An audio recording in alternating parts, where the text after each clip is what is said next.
बोराबंडा के कॉरपोरेटर बाबा फसीउद्दीन ने BRS leader सरदार की मौत में मुलव्विस होने की तरदीद की। बोराबंडे के कॉरपोरेटर और साबिक डिप्टी मेयर बाबा फसीउद्दीन ने बीआरएस पार्टी के लीडर मोहम्मद सरदार की मौत में किसी भी किस्म के मुलव्विस होने की सख्ती से तरदीद की है। चारशंबे के रोज़ मीडिया से गुफ्तगू करते हुए बाबा फसीउद्दीन ने इल्ज़ाम आयद किया है कि जुबली हिल्स के एमएलए मगंती गोपीनाथ और उनके साथी उनके खिलाफ साजिश रच रहे हैं ताकि उन्हें इस मामले में फंसाया जा सके।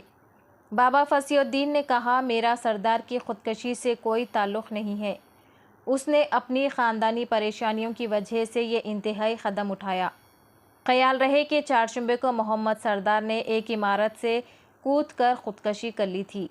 सरदार के अहले खाना ने इल्ज़ाम लगाया था कि बाबा फसीउद्दीन की हिरासानी की वजह से ही सरदार ने अपनी जान ली।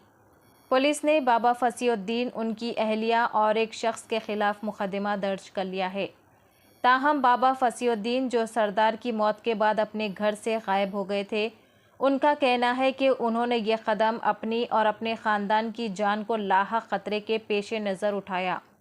उनका दावा है कि एमएलए गोपीनाथ और चंद मुकामी गुंडे उन्हें और उनके ख़ानदान को नुकसान पहुंचाना चाहते थे। चैनल को लाइक करें, शेयर करें और फॉलो ज़रूर कर लें। సర్దార్ మరణం నా ఆత్మను నన్ను చాలా శోభించే విధంగా చేయడం జరిగింది. ఎందుకంటే సర్దారు నాకు చాలా దగ్గరవాడు. సర్దార్ తమ్ముడు నాకు చాలా మిత్రుడికైనా ఒక తమ్ముడికైనా ఆత్మీయ బంధం ఉన్న తమ్ముడు నా సర్దార్. అయితే ఆ రోజు జరిగిన వెంటనే నాకు తెలియగానే సర్దార్ ఇట్లయింది, నీలిమా హాస్పిటల్కు తీసుకుపోయిందని తెలియగానే వెంటనే యాక్చువల్గా నాకు సైనాజ్ సంబంధించి ఆపరేషన్ కోసం డాక్టర్తో అపాయింట్మెంట్ తీసుకొని విజయ డయాగ్నోస్టిక్ సెంటర్లో టెస్టులు చేయించుకుంటుంటే వెంటనే నాకు తెలిసింది సర్దారు నీలిమా హాస్పిటల్ ఇంటికి మీదకి పడిపోయాడు.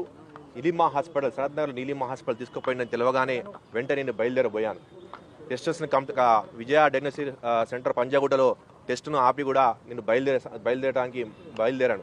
బయలుదేరగానే అప్పుడు వెంటనే అక్కడ తెలిసింది ఏంటంటే 5 నుంచి 10 నిమిషాలలోనే సర్దార్కు దగ్గర కొంతమంది అతన్ని చనిపోయారని డిక్లరేషన్ ఇచ్చారు.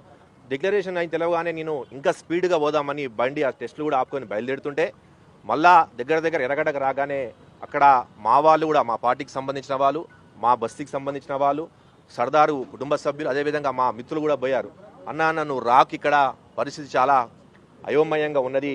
అందరూ కూడా రౌడీ షీటర్సు, అక్కడ ఉన్న బోరబండలో ఉన్న కొంతమంది స్థానిక రౌడీ షీటర్లు, అదేవిధంగా ల్యాండ్ గ్రాపర్సు, అదేవిధంగా ఫైనాన్సర్సు, 10 రూపాయలు 20 రూపాయలు మిత్తికి నడిపించే ఫైనాన్సర్లు అందరూ కూడా గుమ్మిగూడారన్నా, నీ మీదనే అసత్య ప్రచారం చేస్తున్నారు, దయచేసి ఇక్కడ రాకన్నా, ఈ పరిస్థితి బాగాలేదు, నువ్వు జర దూరంగానే ఉండని చెప్పారు. లేలే అట్లా ఏమున్నా పర్వాలేదు, నేను వస్తాను నా తమ్ముడు కూడా చూడడానికి, ఎందుకంటే చనిపోయారని చెప్పి చివరి చూపైనా చూడాలి, నా తమ్ముడు కోసం సర్దార్ కోసం వస్తా అంటే వద్దన్నా అని చెప్పడం జరిగింది.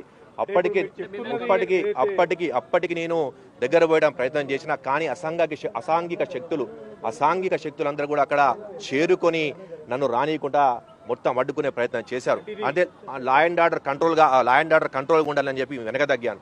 అదే సమయంలోనే ఒక కొత్త వాతావరణం సృష్టించి స్థానిక ఎమ్మెల్యే మాగంటి గోపీనాథ్ ఆ యొక్క ఆత్మహత్యను లేకపోతే యాక్సిడెంట్తో తెలియదు కానీ దాన్ని మొత్తం చిత్రీకరించి శవ రాజకీయాలు చేసే విధంగా సర్దార్ మరణానికి నేనే కారణం అన్నట్టు సృష్టించ జరిగింది.